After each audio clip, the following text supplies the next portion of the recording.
Уважаемые слушатели, я врач-травматолог детской республиканской больницы. Работаю в основном в травмпункте. Сегодня я хочу вам рассказать о вещах, которые могут вам пригодиться, если ваш ребенок получил травму.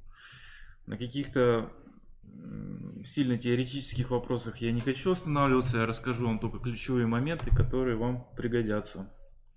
Так, ребенок получил травму, что делать?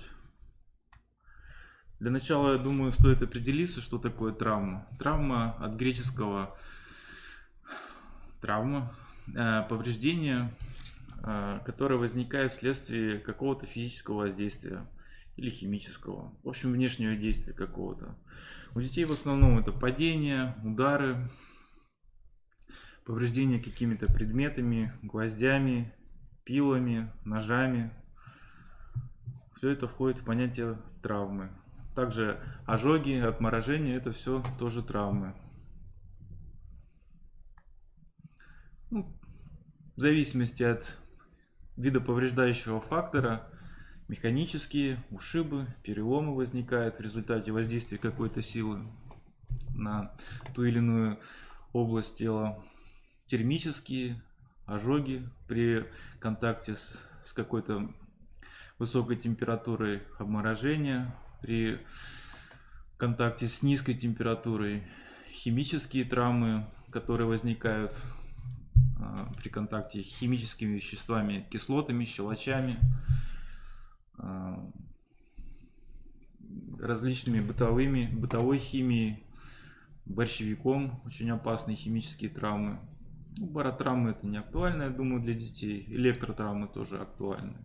Далее мы подробнее задержимся на этих травмах, на этих видах травм.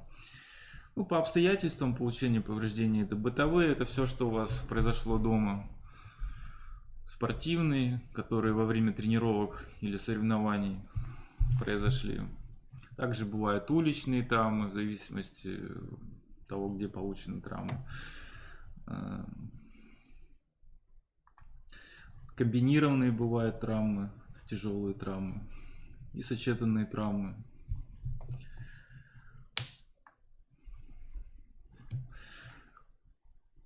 Когда происходит травма, основные признаки травмы это отек, не опухоль это называется, а отек.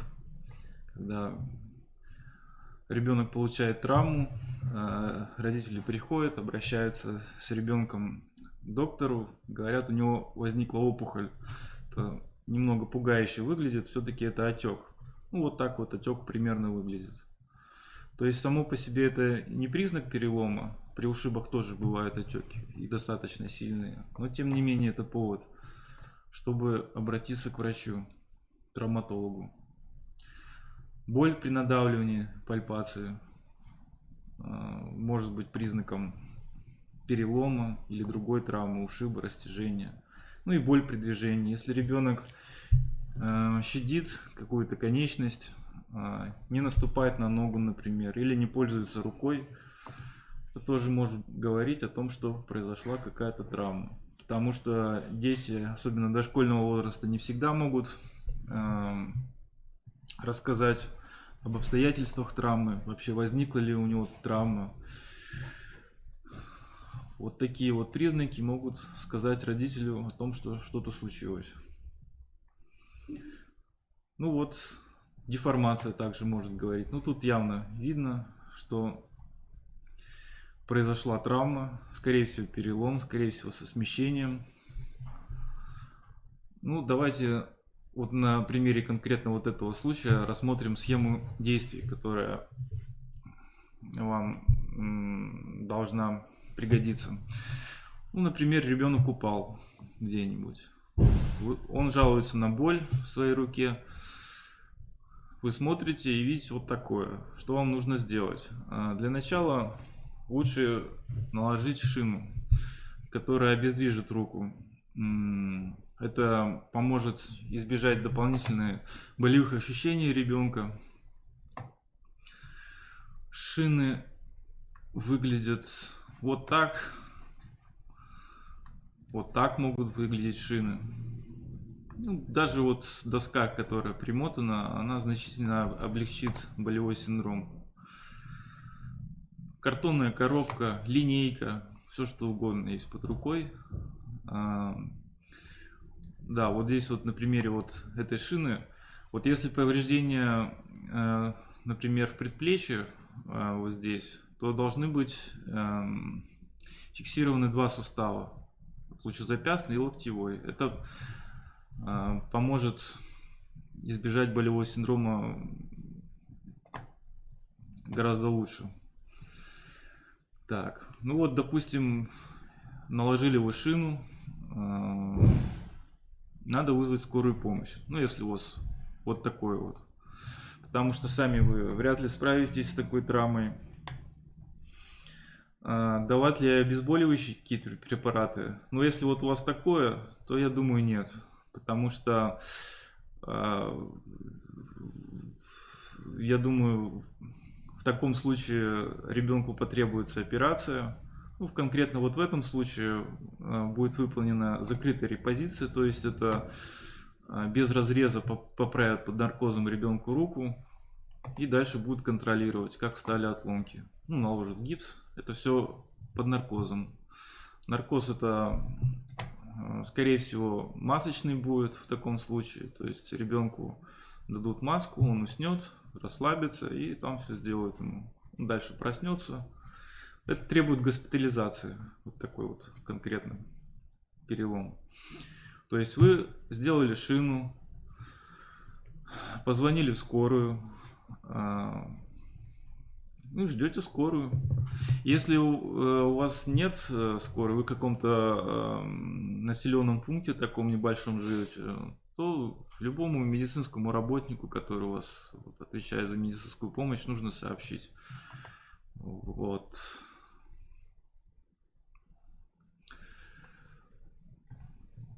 Да, лучше в таком случае не поить, не кормить. То есть наркоз дается на голодный желудок. То есть если вы, например, дали хотя бы глоток воды ребенку в таком случае, то придется потом ждать 4-6 часов.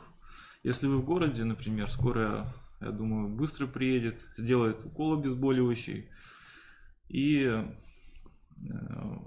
не надо давать в таком случае какие-то таблетки, еще что-то. И это поможет быстрее оказать помощь ребенку. Если вы, конечно, в каком-то другом малонаселенном пункте находитесь, там может изменяться тактика, потому что боль при травме может быть сильной и, возможно, стоит дать какое-то обезболивающее. Но это, опять же, все надо согласовывать с медицинскими сотрудниками, которые у вас на месте находятся. Так, ну вот, вызвали вы скорую помощь. Скорая помощь увезла ребенка в приемное отделение, если это больница большая, например, республиканская, в которой я работаю. Дальше врач осматривает, назначает рентгеновское обследование, ну, в таком вот конкретном случае. Если ребенок не обезболен, то обезболивают, тоже делают укол. Вот. Назначает обследование.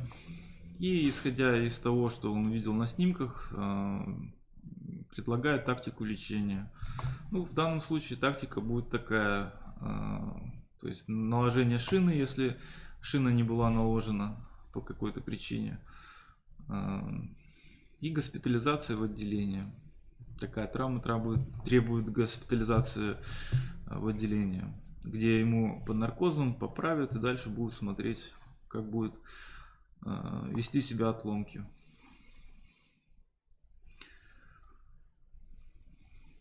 Также бывают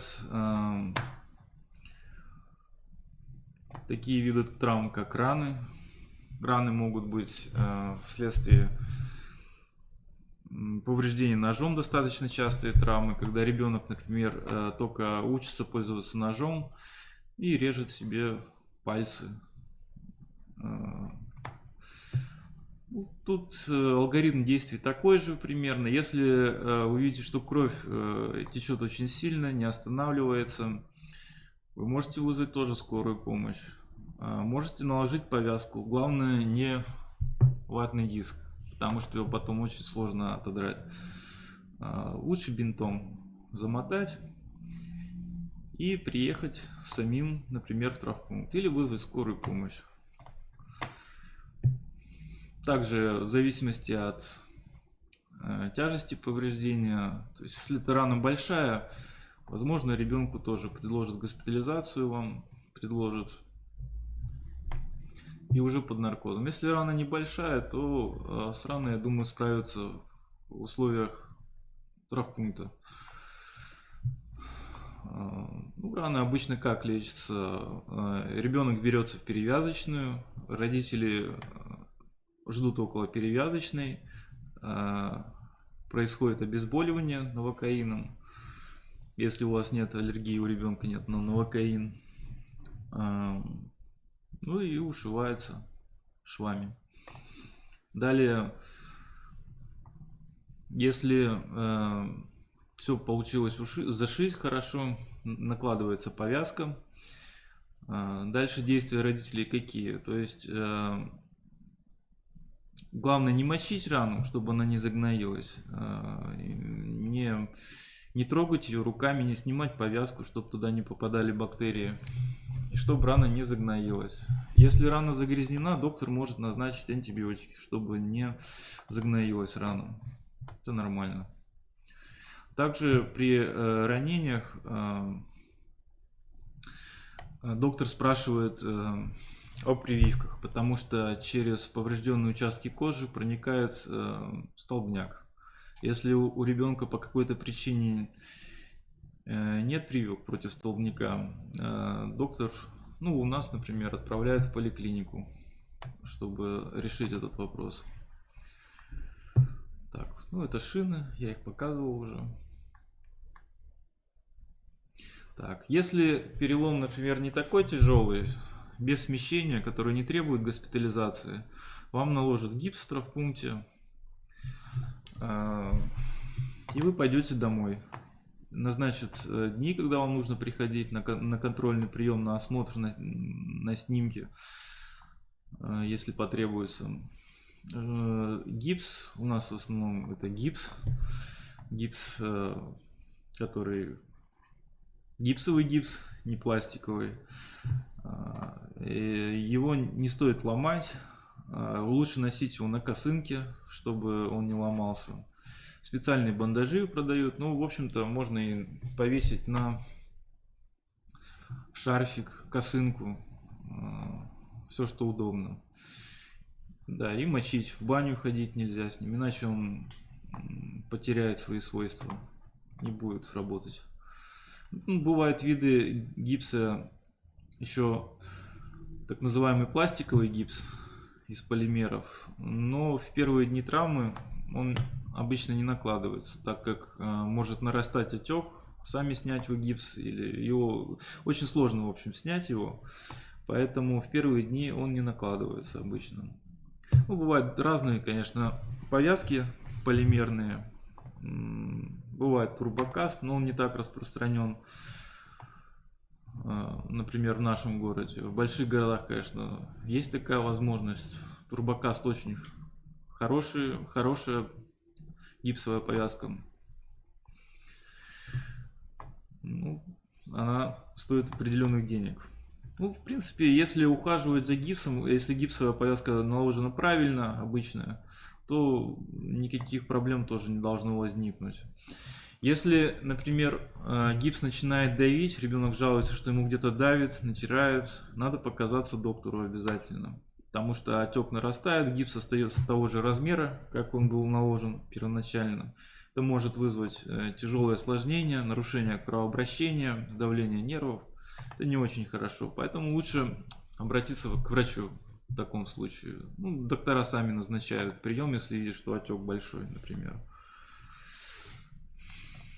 Так.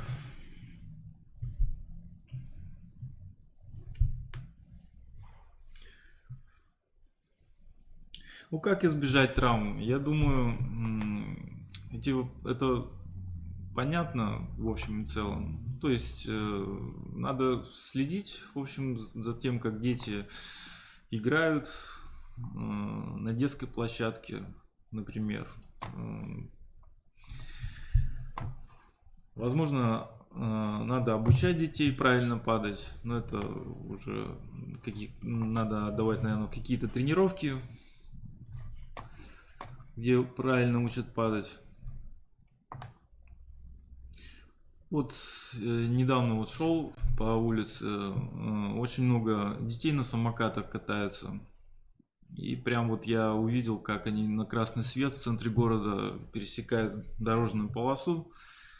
Прям это очень сильно расстроило, потому что в России, в принципе, очень много смертей и травм от ДТП. Города, как правило, у нас не очень сильно предназначены для пешеходов. Нет физических ограничений в области пешеходных переходов. То есть водитель, он может ехать со скоростью 30 километров, может ехать со скоростью 60, например. То есть я думаю, стоит объяснять детям все-таки, что это большая зона опасности дороги. Посмотреть налево, посмотреть направо, это банальные вещи. На зеленый свет переходить всегда, потому что они вроде бы простые, но могут спасти жизнь и здоровье, особенно детям.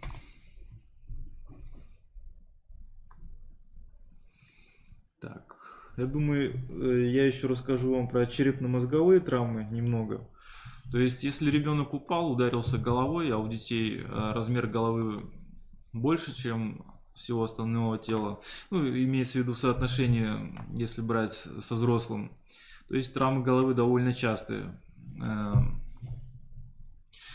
Я думаю, если ребенок упал, ударился головой, ну, если вы это видели, жалуется, что болит голова, у него возникла, например, рвота или потеря сознания. Если возникла потеря сознания, я думаю, нужно сразу вызвать скорую помощь или сообщить, опять же, ближайшему медицинскому работнику.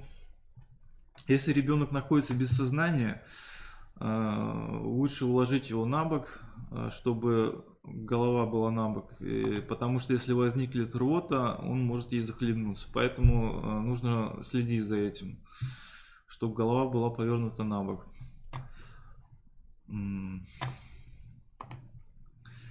Дальше по той же схеме, что я описал, ребенка увезут на скорой, его доктор посмотрит, назначит дополнительные какие-то исследования, возможно, предложит госпитализацию, если есть симптомы сотрясения. Также хотел бы рассказать про такой вид травмы, который случается с маленькими детьми до года, например, когда ребенок переворачивается в коляске по какой-то причине. То есть бывает иногда, что родители не замечают, коляска накрывает, а ребенок получил травму головы, серьезную причем, и сразу не обращается. Это очень серьезно. Если ребенок у вас в коляске перевернулся, это, я думаю, 100% нужно показать доктору, либо самим привезти, либо скорую помощь вызвать. Потому что бывает, случаются и переломы черепа, и тяжелые сотрясения, которые требуют вмешательства экстренного.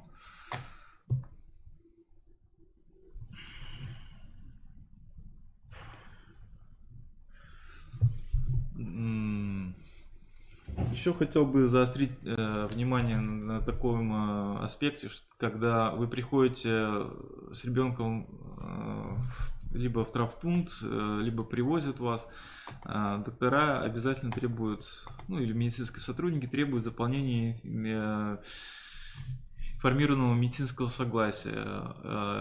К этому нужно отнестись с пониманием, потому что без этого согласия юридически доктор не может начать исследование ребенка. Ну, если это только, конечно, не очень экстренное состояние. Это тоже важно. Ну, кроме того, вы там указываете, есть ли аллергия у ребенка.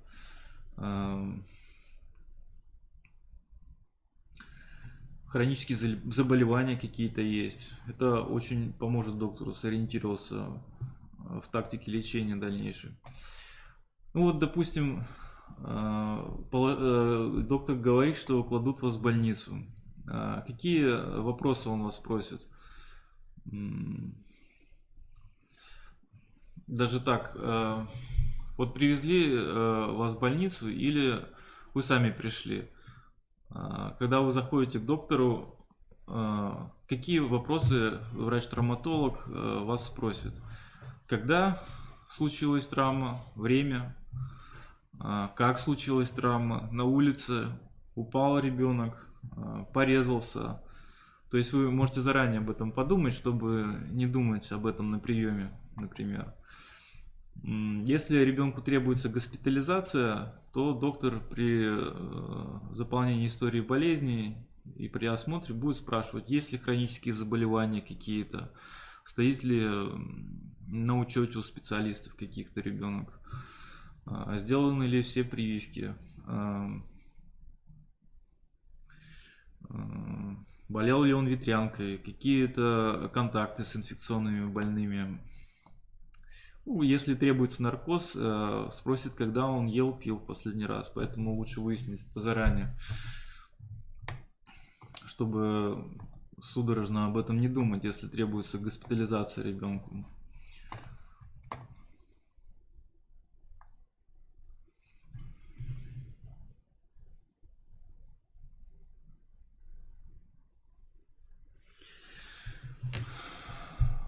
Так,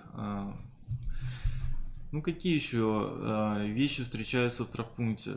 Например, в травмпункте доктор занимается профилактикой различных инфекционных заболеваний, как это ни странно. Например, бешенством, профилактикой бешенства. При укусе млекопитающих животных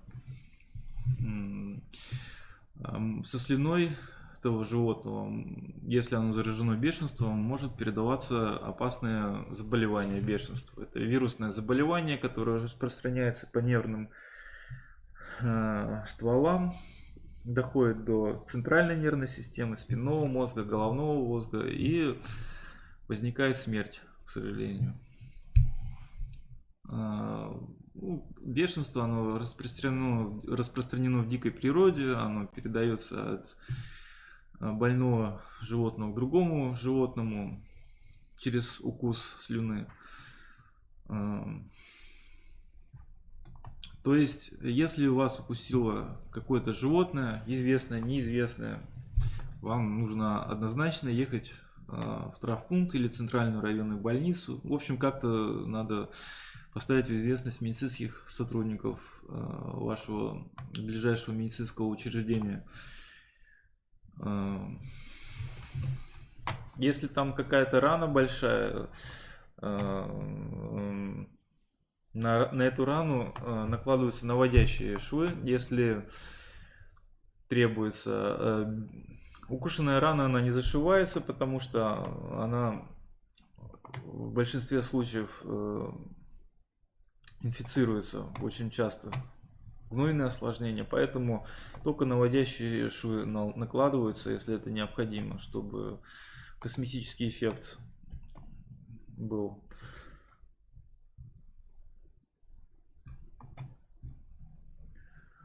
Так, ну глубоко, я думаю, не буду погружаться. Скажу только, что у животных за 15 дней развивается бешенство, у людей по-разному может это проходить. Ну, то есть вирус, он продвигается по нервным стволам и идет. Вот как раз вот это вот и обусловливает время развития уже терминальной стадии бешенства. То есть у людей это от 15 даже до 90 суток такое бывает.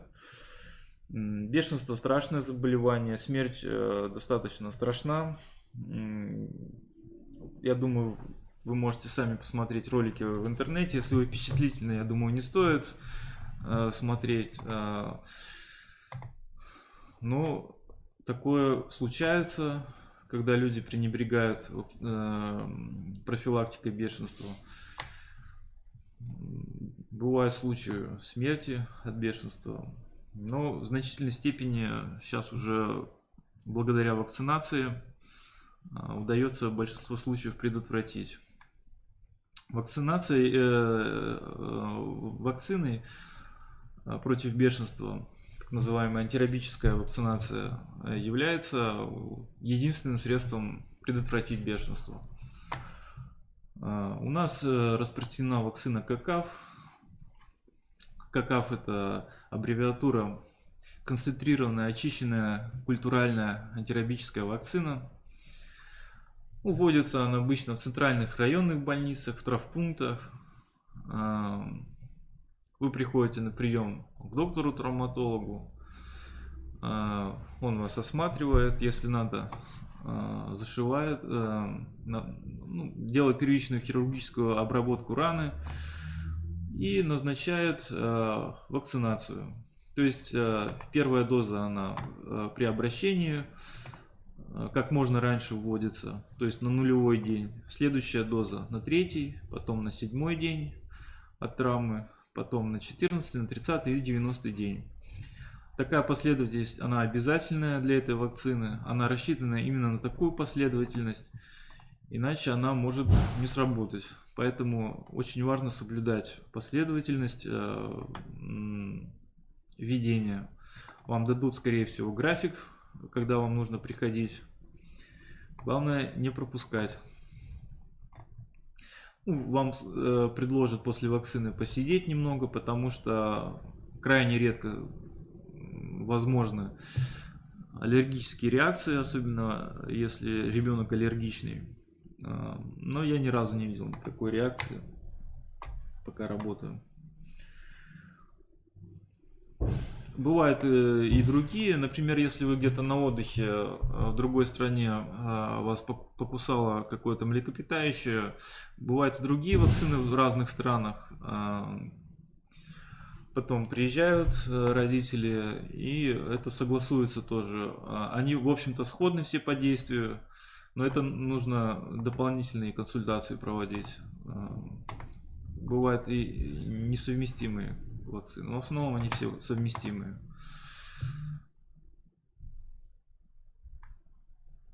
Вот так выглядит вот эта вакцина ККАФ, которая применяется в Российской Федерации. Так.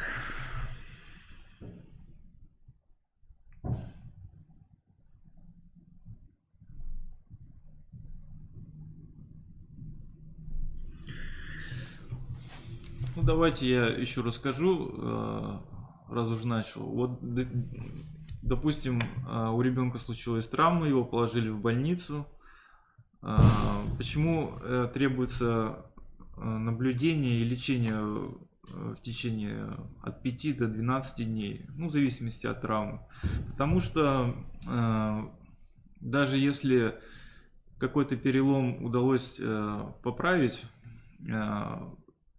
он может смещаться из-за того, что тянут мышцы, связки. В норме существует тонус мышц, поэтому отломки могут смещаться, и обычно сразу не выписываются дети из больницы. Кроме того, после наркоза тоже требуется наблюдение ребенка. Обычно на 5-е и 12-е сутки делаются контрольные снимки, и дальше уже доктор решает, стоит ли находиться ребенку в отделении или не стоит. Если возникает смещение уже вторичное, то там, скорее всего, другой вид операции применяется с использованием уже других приспособлений. Так. Дальше я хотел бы остановиться на укусах или присасываниях клещей. Конечно, сейчас уже это не актуально осенью, обычно это актуально весной, в начале лета, когда клещи просыпаются люди, выходят на природу, и там их встречают клещи. Укус или присасывание клеща выглядит вот так. То есть, если у вас выглядит это вот не так, то, скорее всего, это не клещ. Но если у вас есть сомнения, опять же, обратитесь к доктору. Можно начать с педиатра. в вашей поликлинике по месту жительства. Клещ присасывается, он обитает на высоких деревьях, он не обитает, он в основном на кустарниках обитает. Он попадает на одежду и дальше ползет, находит место, где ему удобнее всего присосаться, и, собственно, присасывается. Чем опасно присасывание клеща? То, что клещи, они являются переносчиком очень многих инфекций и даже переносят некоторые паразиты. Основные, которые наиболее тяжелые и известные, это клещевой энцефалит, боррелиоз, эhrlichiоз, агранулоцитоз, анаплазмоз, извиняюсь. То есть клещевой энцефалит, я думаю, все о нем знают. Наиболее популярная такая инфекция, которая известна людям.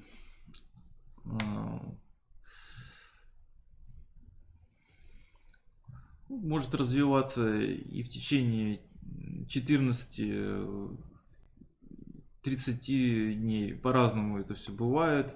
Суть этой инфекции заключается в том, что возбудитель со слюной вот этого насекомого попадает в кровоток, когда он впрыскивает специальное вещество, которое обезболивает место раны, чтобы его невозможно было обнаружить сразу. И вот эти вот возбудители, они попадают в кровоток и, соответственно, могут вызвать вот эти болезни. Клещевой энцефалит размножается в нервных клетках, тоже поражает центральную нервную систему. Очень тяжелое заболевание, предотвратить которое тоже можно посредством вакцинации, которая зимой, весной проводится. Чтобы вакцинировать ребенка или самому вакцинироваться, это необходимо обратиться в свою поликлинику по месту жительства. Это очень действенный способ. Ну и обычные способы тоже весьма действенные. Одеваться соответствующе, чтобы не было открытых участков кожи. И использовать специальные репелленты, которые спасают от присасывания. Боррелиоз тоже достаточно тяжелая болезнь, если она возникает. Также возникает в течение 6-14 в основном дней, ну бывает дольше, до месяца проявления этой болезни. Я думаю, я сильно не буду вдаваться в подробности каждой из болезней. Все они проявляются высокой температурой, болью в мышцах, сходные симптомы, слабостью, головные боли могут возникать, ну, буквально вот с 6 суток после укуса и даже вот до месяца. Если у вас что-то из этого возникло, температура, боли в мышцах, суставах, слабость, жидкий стул может быть, вам необходимо опять же обратиться к врачу. Если, например, высокая очень температура, можно даже вызвать скорую помощь. Высокая — это 39. Ну, занимаются этим педиатры, занимаются инфекционисты, травматологи в основном удаляют клещей, могут удалить вам клеща. Но опять же направят к педиатру, если это ребенок, или к инфекционисту, если это какой-то неопределенный случай такой. Часто обращаются родители с детьми, у которых есть укус, но вот нет такого клеща. Клещ, он отпадает примерно на 5-е сутки. 3-5 суток он может спокойно держаться. То есть сами вы его вряд ли отдерете. Если отдерете, то вот эта вот часть, она, голова, скорее всего, останется в ране. Или если вы неправильно как-то удалили. Поэтому это тоже очень важно. Удалить правильно клеща, обратитесь просто к медицинскому сотруднику. Я думаю, у него опыт есть, как правильно удалять. Если до медицинского сотрудника очень сложно добраться, существуют специальные приспособления, петли такие в аптеках продаются, которые помогают выкрутить. То есть он не дергается, этот клещ, а выкручивается против часовой стрелки. Заливать маслом его не надо, это как бы не поможет. Если вы сами удалили клеща, ни в коем случае его не выкидывайте, лучше его исследовать, чтобы потом понять, инфицирован он какими-то инфекциями или не инфицирован. Это поможет скорректировать тактику профилактики этих заболеваний.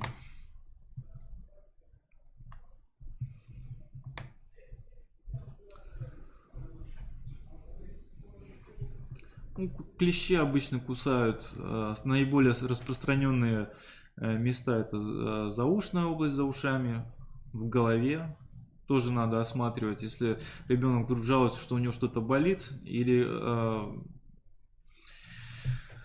например, вялый стал ребенок. Осмотрите, если вы особенно были на природе, обязательно осматривайте друг друга, детей, потому что не всегда дети могут объяснить, что с ними происходит. Под мышками очень часто, в паховой области. Под коленями тоже бывает, на животе бывает, на спине бывает. Да, вот это только присосавшийся клещ. Вот это уже 3-5 суток точно он уже напился крови.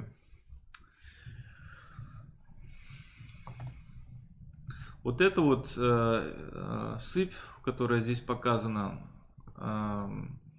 Опять же, если вы такое увидели в месте укуса через 10-30 дней, это повод немедленно обратиться к врачу тоже. Это вот проявление боррелиоза или болезни Лайма, одной из инфекций, которые переносит клещ. В месте укуса возникает именно вот такое кольцо. Сначала здесь покраснение, здесь такое белое, а потом вот кольцевая эритема, собственно, она и называется поэтому. Это вот признаки того, что происходит что-то не то.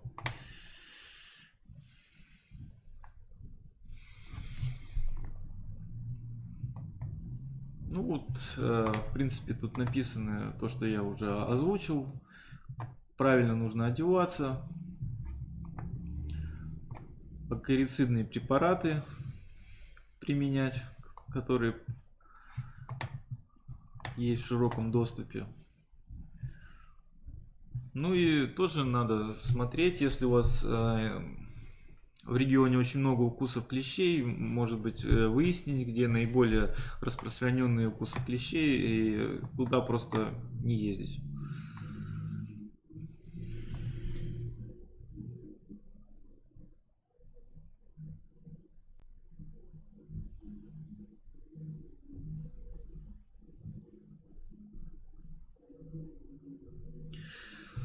Так, я думаю, расскажу еще вам про электрическую травму.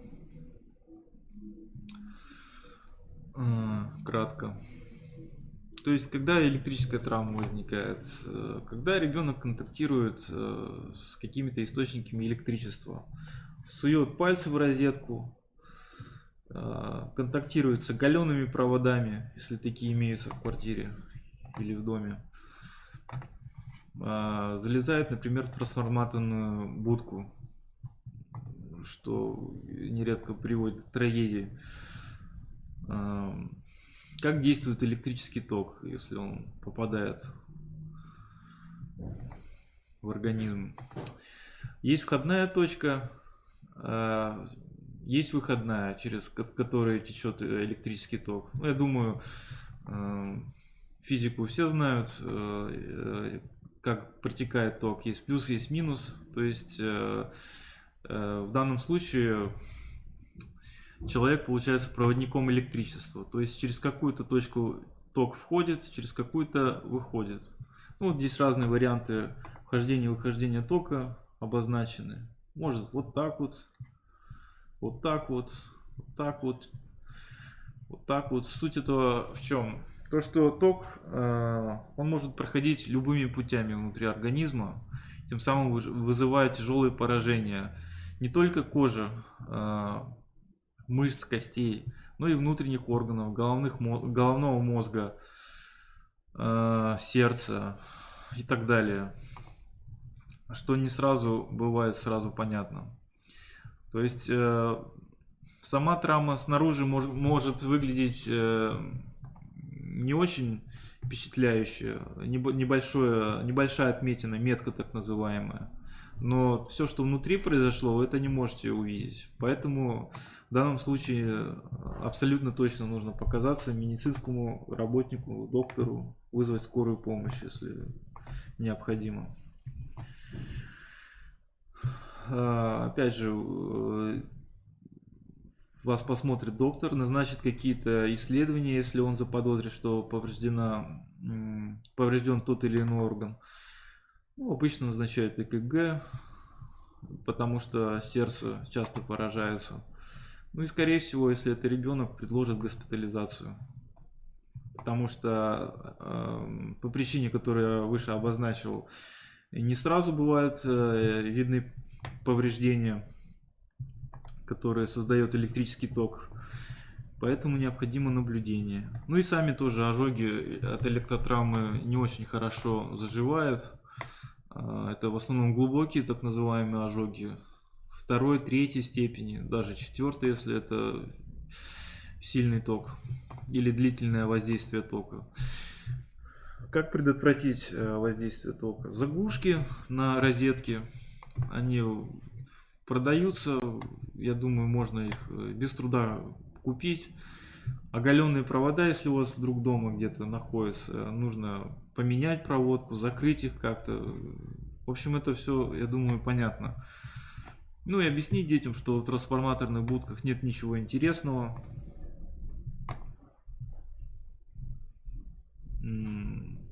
То, что не надо цепляться, например, за электрички, тоже нужно объяснить. Такое тоже будет, тоже бывает.